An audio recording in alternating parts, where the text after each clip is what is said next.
وزیر اعلیٰ خیبر پختونخوا نے دعویٰ کیا ہے کہ بانی پی ٹی آئی کے دور حکومت میں دہشت گردی ختم ہو چکی تھی۔ جب پوری قوت صرف ایک پارٹی کو ختم کرنے کے لیے استعمال ہوئی تو دہشت گردی بڑھی۔ حکومت میں یہ چیز ختم ہو چکی تھی۔ آپ ریکارڈ کی بات کروں گا، آپ دیکھ لیں کتنے دھماکے ہوئے، کتنے حملے ہوئے، فورسز پہ ہوئے، خودکش ہوئے، آپ وہ دیکھ لیں 2018 سے لے کے 2021 کے اینڈ تک جتنا بھی وہ ٹائم تھا آپ دیکھ لیں اس میں۔ اس کے بعد کیا ہوا؟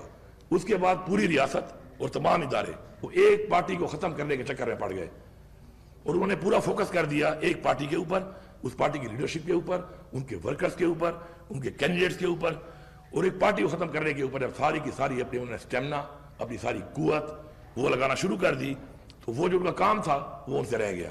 پختونخوا کے اور بلوچستان کے حالات کچھ اور ہیں۔ ہماری بارڈرز پر وہ علاقہ ہے جس کے اندر سپر پاور سے کئی دہائیوں سے جنگیں ہو رہی ہیں اور صرف جنگیں نہیں ہوئیں، شکست دی گئی ہے سپر پاورز کو۔ تو ان کے حالات کو کمپیئر کرنا ود پنجاب اور ود سندھ ٹھیک نہیں ہے۔